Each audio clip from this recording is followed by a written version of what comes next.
Bonjour et bienvenue sur le podcast Mettre sa communication au service de sa vie. Je m'appelle Julie Fédida et je suis révélatrice du potentiel digital des entrepreneurs passionnés. Je les accompagne à créer leur communication via les réseaux sociaux pour développer leur activité et mettre leur communication au service de leur vie. Le but de ce podcast est de vous amener des pistes de réflexion pour trouver votre façon de communiquer selon vos critères.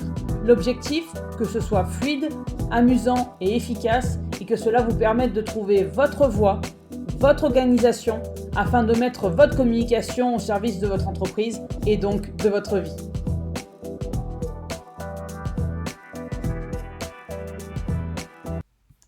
Nouveau podcast 2022, épisode 13. Créer du lien avec ses clients de cœur depuis notre canapé.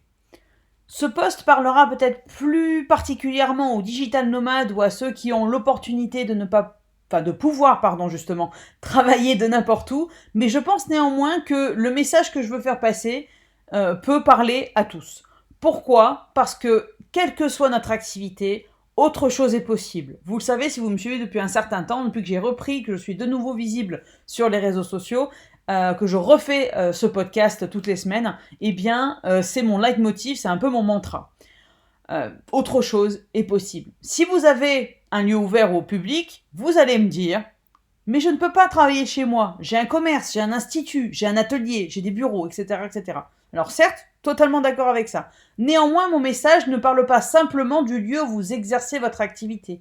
Je ne vous parle pas simplement, quand je parle de canapé, je ne parle pas simplement du meuble. Mon message est que vous avez la possibilité, la liberté d'exercer votre activité, de communiquer avec vos clients de cœur à votre manière, selon vos envies, selon votre façon de parler de votre activité. Le canapé, comme je le disais, dont je parle dans le titre, n'est pas simplement un meuble, mais il représente l'endroit où vous êtes le plus à l'aise pour exercer votre activité, l'endroit où vous êtes le plus à l'aise pour communiquer avec vos clients, alors notamment via les réseaux sociaux, mais en général. En tant que coach en communication digitale, c'est vrai que j'ai la chance, la liberté de créer du contenu, de réaliser mes accompagnements, mes formations de n'importe où. D'ailleurs, au moment où je vous parle, je suis assis à une table de pique-nique devant un étang près de chez moi, en communication totale et directe avec la nature et sans internet pour perturber cet échange. Et c'est là que je me sens le mieux, du moins à l'instant T, pour créer du contenu. Je me suis même fait un petit pique-nique, soyons complètement honnêtes, pour justement ne pas être dérangé, pour passer le plus longtemps possible dans cet endroit et être le plus en connexion avec la nature, ou en tout cas pour sortir de mon environnement, pour lever la tête du guidon et être dans un endroit où je me sens bien pour créer ce contenu. Okay. D'ailleurs, si je vous disais que la communication, c'est justement un pan de votre activité que vous allez pouvoir exercer en toute liberté, et ce, quelle que soit justement votre activité.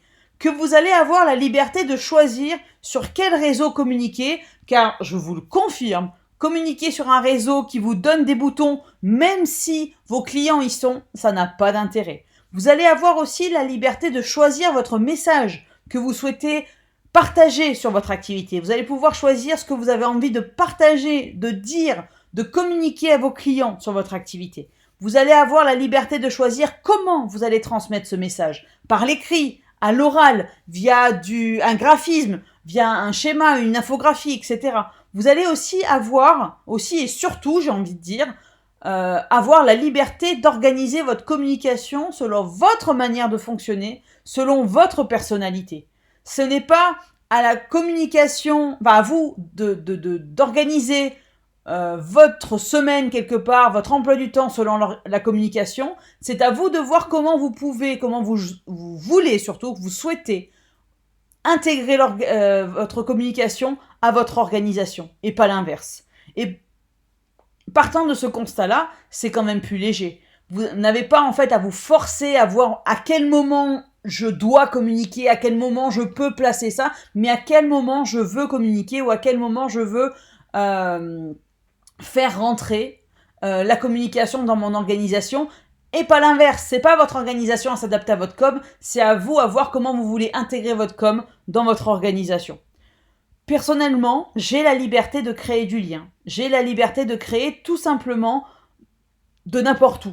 Hein, quand je dis créer tout simplement, ça veut dire de créer du contenu, créer des formations, créer du lien avec mes clients, etc. de n'importe où. Et je vous invite, pour terminer ce podcast, à vous poser cette question. Quelle est votre liberté ? Quel pan de votre activité avez-vous la liberté de réaliser à votre façon ? Voilà, c'est tout pour aujourd'hui. On se retrouve bientôt pour un prochain épisode du podcast Mettre sa communication au service de sa vie. D'ici là, vous pouvez me suivre sur les réseaux sociaux, que ce soit Facebook, Instagram ou LinkedIn. Et surtout, prenez soin de vous. À bientôt.